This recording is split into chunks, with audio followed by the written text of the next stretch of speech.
नवी मुंबईतील एका तरुणाचा कारनामा समोर आलाय।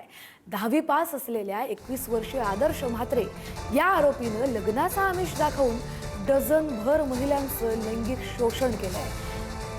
मॅट्रिमोनी या लग्न जुळवणाऱ्या साईटवर जाऊन उच्च शिक्षित गलेलठ्ठ पगार असणाऱ्या महिलांना तो लक्ष करत होता। त्यानं स्वतःची 12 वेगवेगळ्या नावांची प्रोफाईल्सही बनवून तरुणींना जाळ्यात ओढवलं होतं। शास्त्रज्ञ, डॉक्टर, उच्चपदस्थ अधिकारी, बँक अधिकारी असं वेगवेगळ्या ठिकाणी कामावर असल्याचं सांगायचा। उच्च राहणीमान ठेवून लग्न करायचंय असं सांगून तरुणींबरोबर लगट करायचा। त्याचबरोबर अनेक मुलींकडून त्याने पैसे सुद्धा उकळल्याचं समोर येत आहे। अधिकचा अपडेट घेऊया आपल्या प्रतिनिधी शिल्पा नरवडे यांच्याकडून। शिल्पा, अतिशय धक्कादायक असं हे प्रकरण।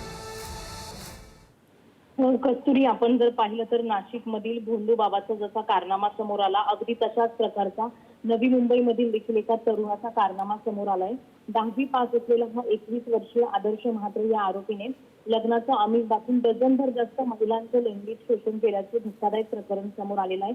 आणि या प्रकरणी नवी मुंबई बरोबर मुंबई असेल, पुणे असेल, पिंपरी चिंचवड, यवतमाळ, नागपूर अशा विविध ठिकाणी या आरोपीवर गुन्हे देखील दाखल करण्यात आलेले आहेत। विशेष म्हणजे या तरुणाने काय केलं तर मॅट्रिमोनी या लग्न जुळवण्याच्या जर साईटवर जाऊन उच्च शिक्षित गलेलठ्ठ जर पगार आहे त्या महिलांना याने लक्ष केंद्रित केलं आणि स्वतःची 12 अशी वेगवेगळ्या प्रकारची प्रोफाईल बनवून या तरुणींना जाळ्यात ओढवण्याचा त्याचा हा प्रयत्न होता।